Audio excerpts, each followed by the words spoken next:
साथियों नमस्कार, मैं नवीन कुमार अपने channel life is a game में एक बार फिर से आप लोगों का हार्दिक स्वागत करता हूं। दोस्तों, आज का जो मेरा टॉपिक है, क्या कहेंगे लोग। अक्सर हम अपने समाज में, अपने आसपास में देखते हैं कि बहुत सारे साथी इस बात को लेकर डिस्टर्ब रहते हैं कि हम जो भी काम करने जा रहे हैं उसमें लोगों की प्रक्रिया क्या रहेगी, लोग क्या कहेंगे। साथियों, मैं अपनी बात को समझाने से पहले मैं कहानी के ज़रिए आप लोगों को समझाना चाहूँगा। और एक कहावत है कि पुनः मुस्का भवा।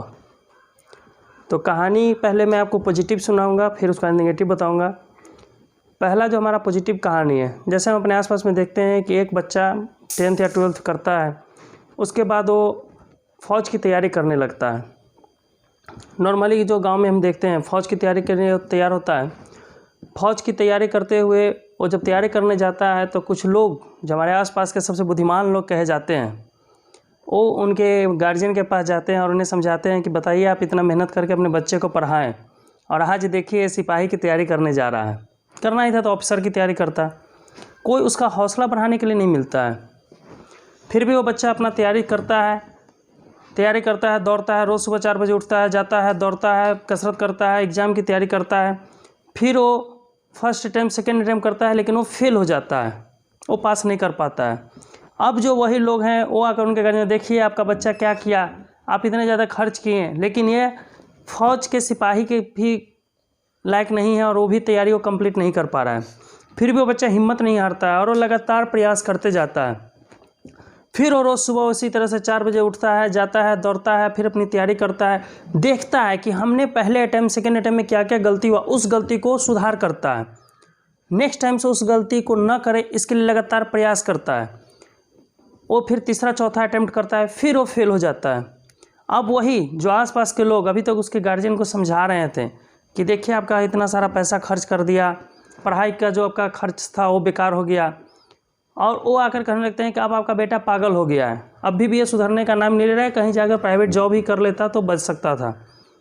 लेकिन वो लोग नहीं मानता है वो बच्चा। फिर भी उसके बाद भी, इतने सारी बात सुनने के बाद भी वो लगातार तैयारी करता है और 5वां 6ठा राउंड जब होता है उस समय वो जाकर वो पास कर जाता है। अब फर्स्ट और सेकंड अटैम्प्ट तक जो लोग आसपास के लोग आकर उनके गार्जियन को समझा रहे थे कि आपका बच्चा किसी काम का नहीं है, आपका सारा पढ़ाई लिखाई सब बेकार कर दिया, आपका जितना मेहनत का पैसा था सब इसने डुबा दिया, या पागल हो चुका है, यहाँ तक जो लोग उन्हें पागल करार दे चुके थे, वही जब बच्चा जब पास कर जाता है बिना लोगों के बात को सुने हुए, वो वहाँ पर बहरा हो जाता है। वो किसी के बात को नहीं सुनता, बस उसे अपना लक्ष्य दिखाई देता है। और जब वो पास हो जाता है तो वही आसपास के लोग आकर उसके गार्जियन को कहते हैं, मुझे मालूम था कि आपका बच्चा एक दिन कुछ ना कुछ ऐसा करेगा। कहने का तात्पर्य देखिए दोस्तों कि लोग आपके प्रयास को नहीं देखते हैं, आपके सफलता को देखते हैं। सिंपल सा टॉपिक है, लोग क्या कहेंगे। जब तक आप इसको इग्नोर नहीं करेंगे आप जीवन में कुछ नहीं कर पाएंगे। ये था हमारा पहला पॉजिटिव कहानी। जो बच्चा इग्नोर किया बात को, वो अपने लक्ष्य को प्राप्त किया और उसी लोगों के मुंह से फिर कहलवाया कि नहीं, मुझे मालूम था कि कुछ कर सकता है। अब मैं सेकेंड आपको एक कहानी बताना चाहता हूँ निगेटिव वे में, कि अगर लोगों का बात को सुनिएगा तो आप कहाँ जाइएगा। जैसे हमारे एक साथी थे, उन्होंने मिठाई दुकान खोला, बहुत ही अच्छा मिठाई दुकान खोला, बहुत सारे लागत लगाकर मिठाई दुकान खोले उन्होंने, बहुत ही अच्छा उन्होंने बैनर बनवाया और बैनर पे डाला, यहाँ पर शुद्ध और स्वादिष्ट मिठाइयाँ मिलती है। 4 से 5 दिन बाद हमारे आसपास में बहुत सारे राय चंद लोग होते हैं जो राय देने के लिए ही वो रहते हैं। वो आते हैं और उन्हें कहते हैं, वाह बहुत ही शानदार दुकान है आपका, तो बस एक गलती हो गई। वो पूछते हैं, भैया क्या हुआ।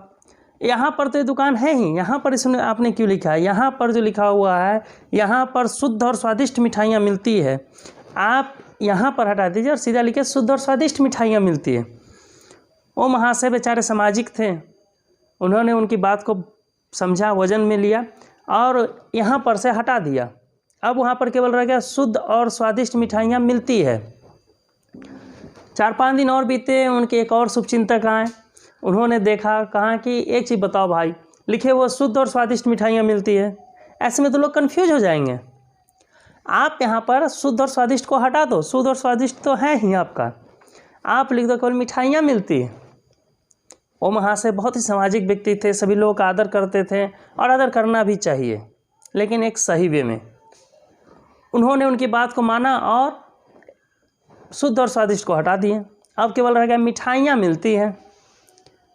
कुछ दिन और बीता, एक रायचंद और पहुँचे जो उनके बहुत ही अच्छे शुभचिंतक थे, और उन्होंने उनसे कहा कि दोस्त, यहाँ तो मिठाई है तो मिठाइयाँ ही मिलेगी ना, ये लिखने की क्या ज़रूरत है, ये भी हटा दो कि यहाँ पर मिठाइयाँ मिलती हैं। अब वो बेचारे उनकी ही बात को माने और उसको भी हटा दिया। अब जहाँ पर लिखा हुआ था यहाँ पर शुद्ध और स्वादिष्ट मिठाइयाँ मिलती है, वहाँ पूरा वाइट पेंट हो चुका था, कुछ नहीं था। कुछ दिन और बीते, एक महानुभाव, एक शुभचिंतक, एक रायचंद और आए और उन्होंने उनसे कहा कि यार ये खाली जगह क्यों रखी हुई हो, एक काम करो, यहाँ पर लिखवा दो, यहाँ पर शुद्ध और स्वादिष्ट मिठाइयाँ मिलती है। अब वो बेचारा फिर कंफ्यूज हो गया और फिर से पेंटर को बुलवाया और फिर वही बात लिखवाया, जिस बात को मिटवाने में उसको 3 बार और खर्च करने पड़े। साथियों, कहने का तात्पर्य यही था कि अगर आप ज़्यादा लोगों की बातों को सुनेंगे जिनकी बात का कोई आपके जीवन में तात्पर्य नहीं है, तो आपको भी इसी तरह से पुनः मुझको भवो वाली कहानी पर आना पड़ेगा। आपको भी पहले मिटवाना पड़ेगा, फिर वहाँ पर लिखवाना पड़ेगा। साथियों, कहना एक ही बात है कि आप क्या आपके आसपास के लोग कहेंगे, क्या कौन सोचेगा, नहीं सोचेगा, मत सोचिए। मैं सीधा सीधी एक बात आपको बताना चाहता हूँ, बस एक ही बात आपका माइंड में होना चाहिए। क्या जो लोग आकर आपको कह रहे हैं, क्या उनकी बदौलत आपके घर में 2 टाइम का रोटी बनता है? क्या जो लोग आकर आपको राय दे रहे हैं, क्या वो कभी 1-2 महीने की स्कूल फीस आपके बच्चे का भर देते हैं? क्या जो लोग आकर आपको राय देते हैं, क्या वो कभी आपके मुसीबत में आकर पूछते हैं कि आपको 50,000, 1 लाख या कुछ कोई ज़रूरत है तो बताइए मुझे?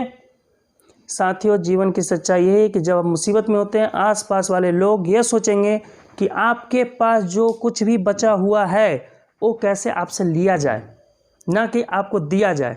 तो फिर जब हम ऐसे लोगों की बात को सुनेंगे तो हम ऊपर जाएंगे या नीचे जाएंगे, ये डिसीजन आप खुद कर सकते हैं।